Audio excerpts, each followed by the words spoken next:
Batay po dun sa Joint Circular number 2015-01, ang isa po sa mga requirement po para sa liquidation po ng Confi Fund ay yung tinatawag po nating accomplishment report. Tama po ba? Yes, Mr. Chair. Okay. Pwede po bang pakita po dito yung accomplishment report sa ating TV? Yan, ito po. Yan po yung ito po yung accomplishment report. So ang laman po ng accomplishment report, makikita po natin dito, nakalagay po dyan yung period covered. Yan po. Ito po, ibig sabihin po nito, ito yung araw o buwan na covered kung saan ginastos itong mga itong surveillance and monitoring. Tama po ba? Tama po, Mr. Okay. Chair. So base po dito, dito po makikita po natin yung sa letter C, rental of other incidental expenses relative to the maintenance of safe houses. Dito po sa rental ng safe houses ng OBP, itong list na to naka-pertain lang doon sa period covered, which is yung December 21 to December 31. Tama po ba? Yes, Mr. Chair. So, ibig sabihin, ito nakalagay po dyan na 16 million, ito lang po yung covered niya. Yung December 21 up to December 31. Yes, Mr. Chair. Okay. Yun yung time po na... Yun yung time na ginastos implement. itong 16 million. Yes, Mr. Okay po? Chair. Yes, Mr. Okay. Chair. So, batay po dito sa joint circular na ginawa po sa OBP sa accomplishment report na to, ang DEPS po, yun ang source ng file. Tama po ba? Ang DEP, ang ibig sabihin po ng DEP, document evidencing payment. Tama po ba? Yes, Mr. Okay, Chair. so ang document evidencing payment is the acknowledgement receipt. Yes, Mr. Chair. So wala na pong iba. So wala po dyan yung contract of lease. Wala po, Mr. Wala Chair. po. So talagang pinaka-ebidensya lang niya na tinatawag natin is yung acknowledgement receipt na yung tao o kumpanya ay nakatanggap ng ganitong amount base po sa bayad. Tama po ba? Yes, Mr. Chair. Tama Okay, po. tama. Now, punta po tayo dito sa rental ng houses. Ano pong specific mandate o programa ng OBP kung saan kinakailangan po ng OBP ang mga safe houses? Mr. Chair, May alam po ba kayo? ang nakalagay lang po dito sa accomplishment nila is yung program nila which is safe implementation of OVP initiatives and confidence building. Okay. So, without giving names, meron po ba kayong idea o alam kung sino po ang mga nilagay nila dito sa safe houses na to? Sino yung mga pinatira nila? No, Mr. Chair. Since it's a safe house, So, hindi talaga hindi po dinidivulge? pwede. Yes, Okay. Mr. Chair. Pupunta po tayo dito sa isang acknowledgement receipt worth 1 million pesos. Napansin ko po dito, wala po dito sa acknowledgement receipt na kahit na anong detalye ng safe house. Hindi po nakalagay kung saan, wala pong lease contract, wala pong kahit na anong detalye, except yung name lang po ng owner. Tama po ba?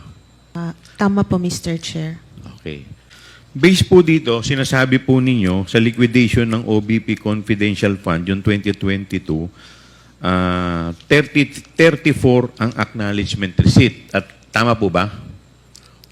Yes, Mr. Chair. Okay. Tama At kanina, sinabi po ninyo, sa 34 na to, 34 po yung safe houses. So, ibig sabihin, isang resibo represents one safe house. Tama po? Yes, Mr. Chair. Okay. May idea po ba kayo dito sa safe house na to kung ito po ba ay bahay, kondo, o kung ilang palapag? Wala po, Mr. Chair. Wala pong information. Wala po kayong Kung idea. ano lang So, yung- ibig sabihin, wala kayong alam na detalye. No details, Mr. Chair. Okay. So, lumalabas din po dito, in 11 days, ang nagastos po nila sa safe houses is 16 million.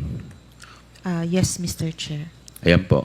At dito po, nakalagay din po dito, sa isang OR na worth 1 million, binayaran po nila to, dated December 26, at yung isa naman, dated, ano ba itong isa? December 28. So yung bang 1 million na binayad nila na December 28, yung 1 million na yun in 4 days o in 11 days? Mr. Chair, it just means na nung date na yun po, nabayaran yung recipient po. Pwede But it pong- does not follow na yun yung period cover. Yes, Mr. Chair. Pwede pong... Hindi ka ba nung 11 nagtaka pa na lang. minsan na wala na hindi ka naman, hindi po ba kayo nagtataka, di ba normally po sa mga rentals, magbabayad ka muna bago ka mag-occupy? Yes po, sa normal rental po. So ito po hindi normal. It's a safe house, Mr. Chair. Hindi. Tama po, I understand na safe house. Pero di ba na normally po pagka ganyan po, may mag-uupa, pag-uupahan po ninyo ang isang lugar, hindi ka naman makakapag-occupy nang hindi ka muna nagbabayad. Minsan, meron nga pong down payment, meron pang advance payment. Ang karamihan, Hindi, di ba yun naman, meron ka bang instance na nauna muna yung pagpasok bago yung bayad? Meron po bang instance na ganun? Nangyayari po ba yun?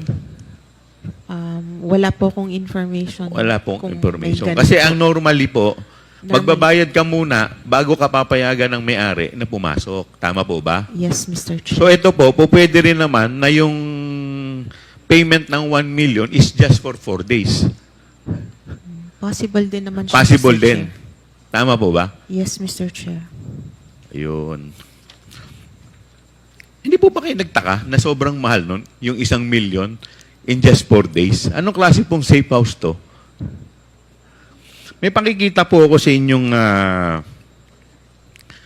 isang resort sa Shangri-La. Shangri-La, Boracay. Ang per night po nito is 22,500. This is a high-end luxury resort. It is just 25,000 per day. As compared po natin dito sa 1 million, yung 1 million, 200 magkakano po lumalabas yun in 4 days? 250, Mr. 250,000 per day. Hindi po ba kayo nagtaka kung bakit ganun kamahal? Wala Hindi po naman kayo nagtaka? kaming information kung gaano kalaki building po ba Wala siya po kayong or- information kung gaano po kalaki yung building. Okay.